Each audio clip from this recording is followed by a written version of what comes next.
লক্ষ্মীর ভান্ডার প্রকল্পের বিকল্প লাখপতি দিদি যোজনা।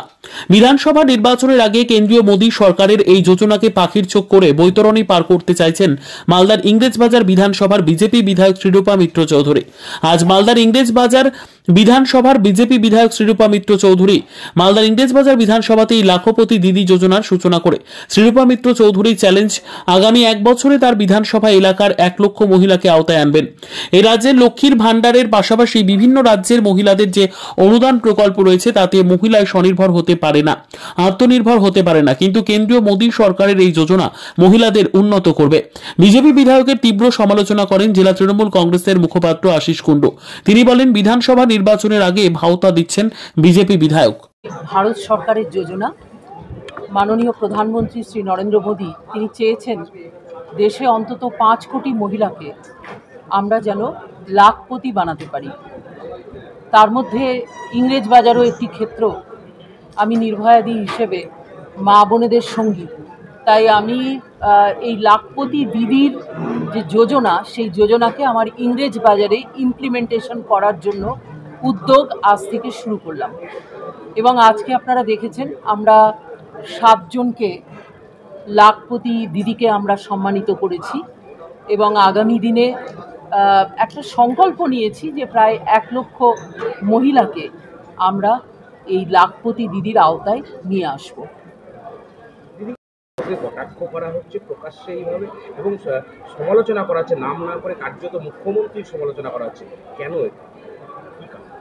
আমার যেটা মনে হয় সেটা হচ্ছে যে মহিলাদেরকে সারা ভারতবর্ষ জুড়ে, আমি আমার স্পিচের মধ্যে বলেছি, কেন্দ্র এবং বিভিন্ন রাজ্য সরকার আমরা দেখতে পাচ্ছি কোথাও লাডলি বেহেনা যোজনা হচ্ছে, কোথাও লক্ষ্মীর ভান্ডার হচ্ছে, আবার দিল্লিতে একটা যোজনা শুরু হচ্ছে।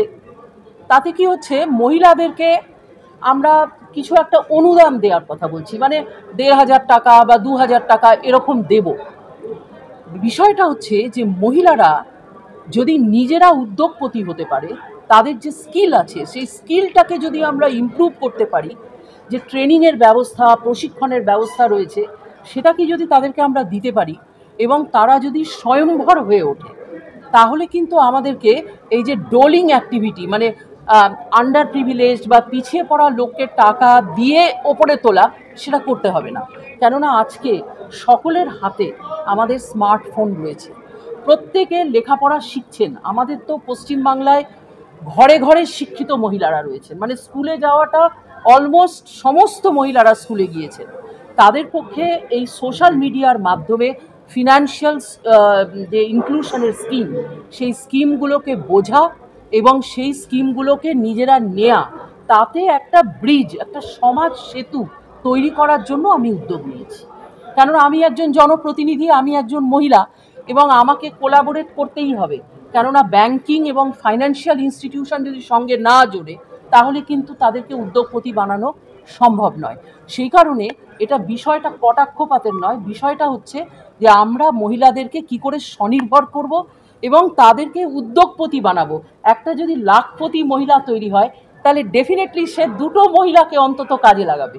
আমি এরকম ইংরেজবাজারে বহু মহিলাকে চিনি যারা ব্লাউজ তৈরি করে, তারা তাদের যে টেলারিং সেন্টার, সেখানে তারা প্রায় 4 জন 5 জন পুরুষকে এনগেজ করেছে, যারা মহিলা চালিত সঞ্চালিত, কিন্তু পুরুষরা কিন্তু মানে তৈরি করে যাচ্ছে কাপড়। তো এই যে বিষয়টা, এটা আমাদের শিক্ষণীয় বিষয় এবং এটা যদি আমরা করতে পারি, তাহলে আমাদের গ্রামে গ্রামে যে আমরা যেই মানে দারিদ্র্যের শৃঙ্খলায় বদ্ধ হয়ে আজও আছি, তার থেকে আমরা মুক্ত হব। এটাই হচ্ছে উদ্দেশ্য। বলছি, বিধানসভা নির্বাচনের আগে সরকারি যে রাজ্য সরকারের যে প্রকল্পগুলো রয়েছে মহিলাদের জন্য, তাকে চ্যালেঞ্জ করার জন্য কি এই লাখপতি প্রজেক্টকে হাতিয়ার করেছেন? লাখপতি, দেখুন, লাখপতি দিদি যোজনা এটা হচ্ছে কেন্দ্র সরকারের একটা বড় সড় যোজনা। আপনারা দেখেছেন এখানে অডিও ভিজুয়ালে প্রধানমন্ত্রী তিনি 15ই আগস্ট লালকেল্লা থেকে বলছেন দিদিদেরকে লাখপতি বানাতে হবে। এই যে কথাটা বলছেন উনি, তো আমরা তো মোদিজির সৈন্য, মোদিজির একজন সৈন্য হিসেবে এবং দেশের একজন নারী হিসাবে, শিক্ষিত নারী হিসাবে, এটা আমাদের একটা দায়িত্ব যে একটা যখন স্কিম আছে সেই স্কিমটাতে আমার এলাকার মহিলাদেরকে আমি কি করে এনরোল করব।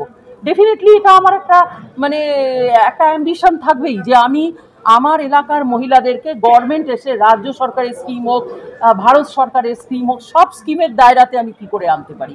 তো লাখপতি দিদিটা হচ্ছে একটা ভালো স্কিম যেখানে মহিলাদেরকে উদ্যোগপতি বানানো যাবে। এবং আমি মিডিয়া বন্ধুদের কাছে রিকোয়েস্ট করেছি আজকে, এরপরে দেখা হলে সবসময় বলবে নির্ভয়াদি কটা লাখপতি হলো।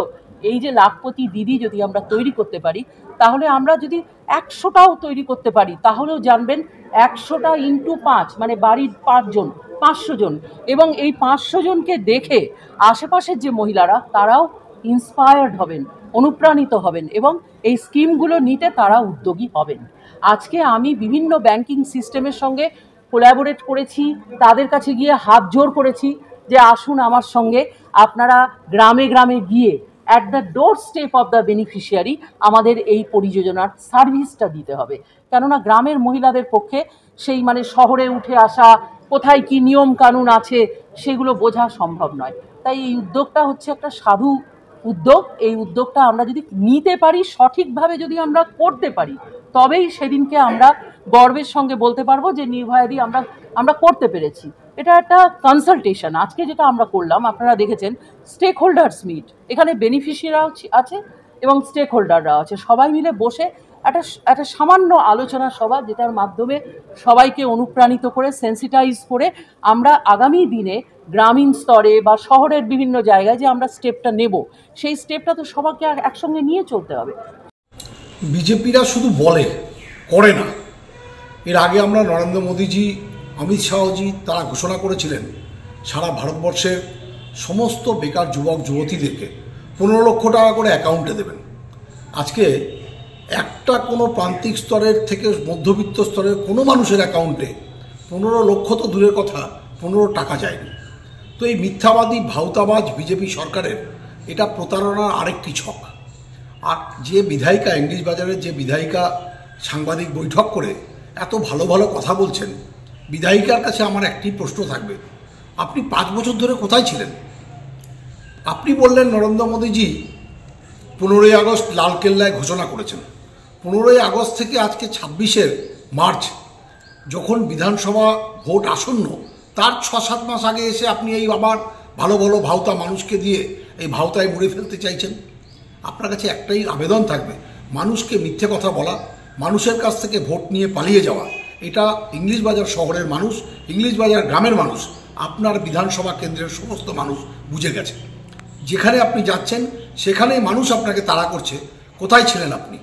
তো কাজেই মানুষকে আবার প্রতারণার ছকে না ফেলে নিজে যেখানে ছিলেন সেখানে ফিরে যাওয়াটাই আপনার বুদ্ধিমানের কাজ হবে।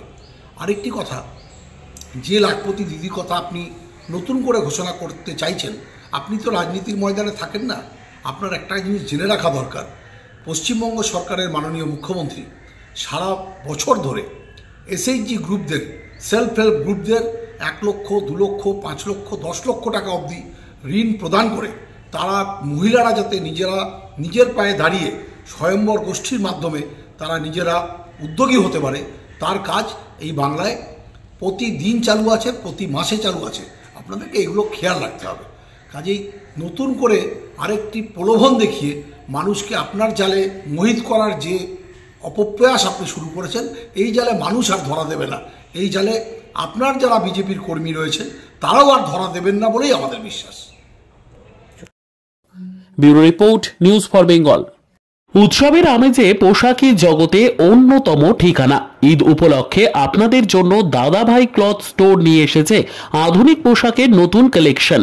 এখানে আপনারা পেয়ে যাবেন ছেলে মেয়েদের নিত্য নতুন ডিজাইনের ব্র্যান্ডেড কোম্পানির পোশাক, মেয়েদের পাঠানি চুড়িদার, ছেলেদের পাঞ্জাবি, একাধিক ডিজাইনের শাড়ি, বয়স্কদের উন্নত মানের লুঙ্গি, ব্র্যান্ডেড কোম্পানির জিন্স প্যান্ট এবং শার্ট সহ একাধিক আধুনিক ডিজাইনের পোশাক।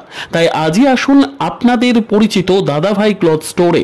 আমাদের ঠিকানা সাতটারি হাই স্কুলের সামনে, সাতটারি ইংরেজ বাজার, মালদা। যোগাযোগের নম্বর 8768192093 অথবা 6296382387। This channel does not promote or encourage any illegal activities. All contents provided by this channel is meant for educational purpose only.